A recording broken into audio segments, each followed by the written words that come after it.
कदाचित सत्ता का सुख प्राप्त कर भस्म का सत्य जानना अधिक उचित रहेगा।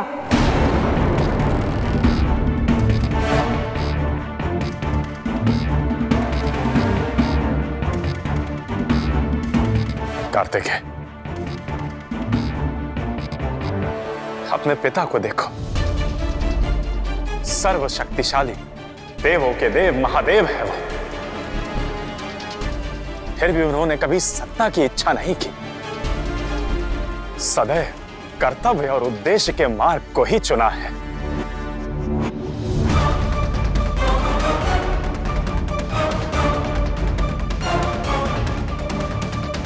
नारायण, यह आवश्यक तो नहीं कि एक पुत्र हमेशा अपने पिता का प्रतिबिंब हो।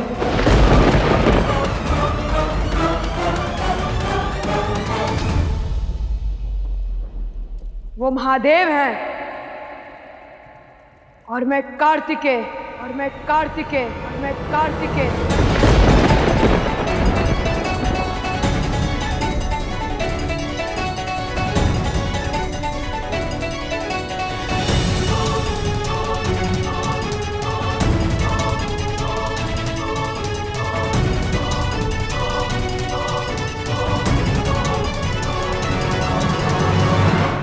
आपकी मंशा क्या है कार्तिकेय?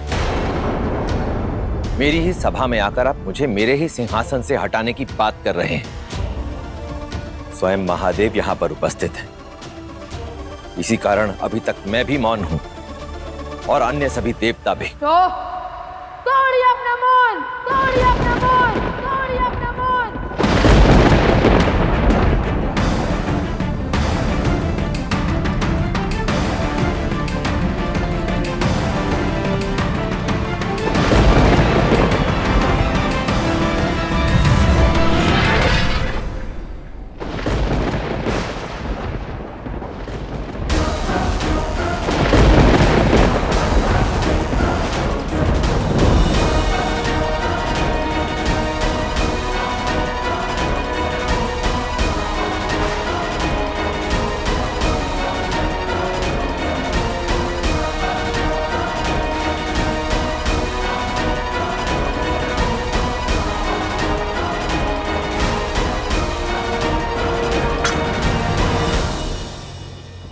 कीजिए युद्ध।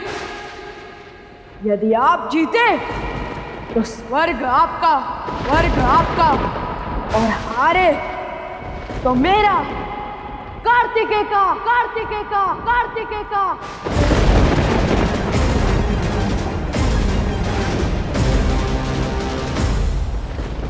बस!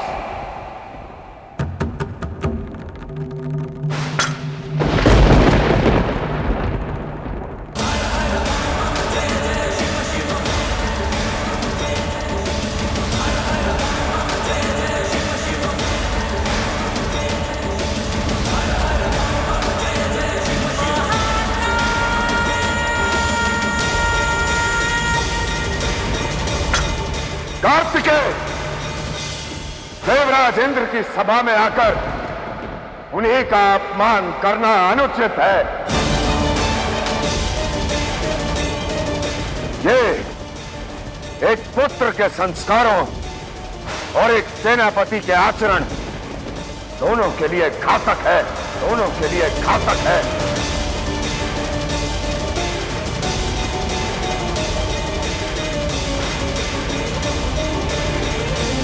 किंतु महादेव, मैं इंद्रदेव का स्थान क्यों नहीं ले सकता?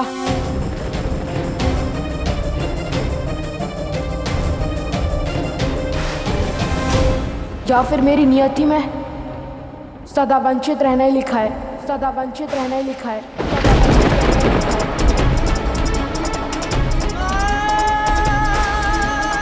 पहले अपने माता पिता से वंचित रहा, कैलाश अपने घर के आंगन से वंचित रहा, फिर अपनी सातों माताओं से वंचित हुआ, और अब स्वर्ग के सिंहासन से वंचित रहो। क्यों महादेव, क्यों? व्यक्तिगत पीड़ा और आक्रोश को किसी और पर थोपने का प्रयास मत करो। और आप सब ये सम्मान मुझ पे मत थोपिए।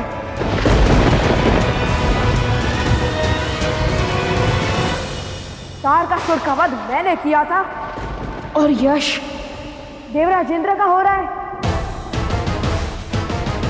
ये कैसा न्याय है महादेव?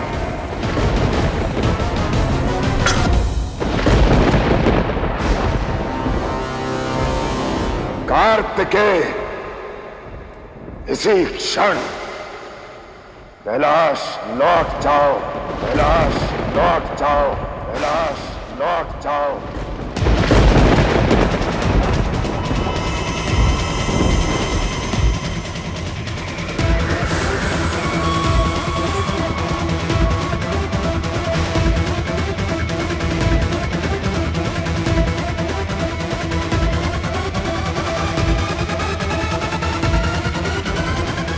हाँ पुत्र, कैलाश चलो। बालक नहीं हूं मैं, अकेला जा सकता हूं।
नारायण, कार्तिकेय की मनोस्थिति का अंदेशा था मुझे।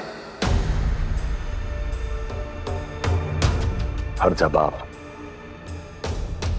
ये भस्म लगा रहे थे तब लगा कदाचित आपको यह अंदेशा हो गया है। धन वैभव की देवी लक्ष्मी के पति होकर देवराज इंद्र के सिंहासन के सामने आप इस प्रकार भस्म को लपेटे खड़े हैं।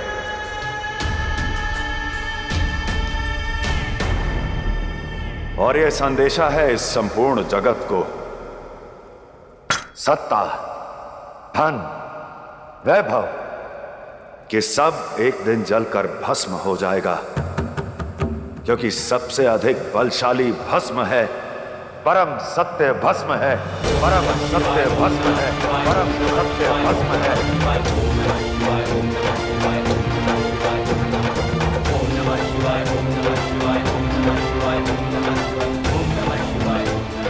जिसे कार्तिकेय स्वीकार नहीं कर रहा,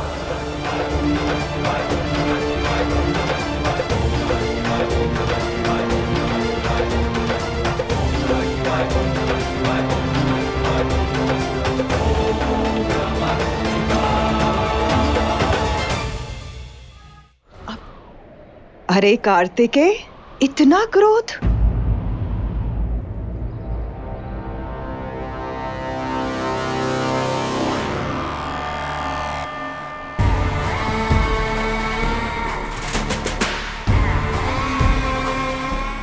लगता है तुम्हारी योग्यता के अनुसार पद नहीं मिला तुम्हें। क्या हुआ सभा में? सर्वोत्तम की मांग योग्यता के आधार पर ही की थी, किंतु महादेव ने मना कर दिया और उनके विरुद्ध कोई नहीं गया। अर्थात आज शिव पुत्र असुर बन गया।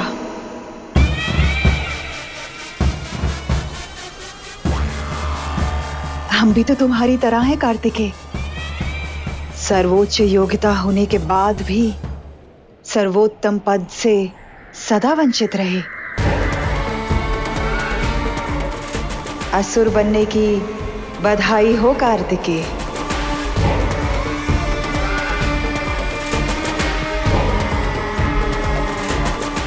इंद्रासन तो तुम्हें मिला नहीं कार्तिकेय, अब तुम क्या करोगे?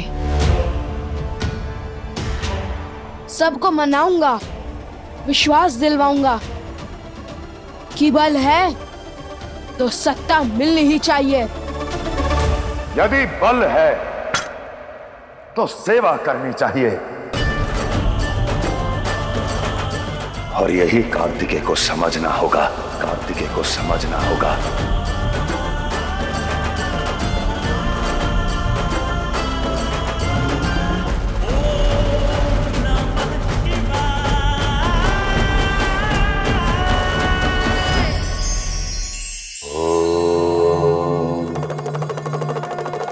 कहते हैं कि समय कभी भी एक सा नहीं रहता।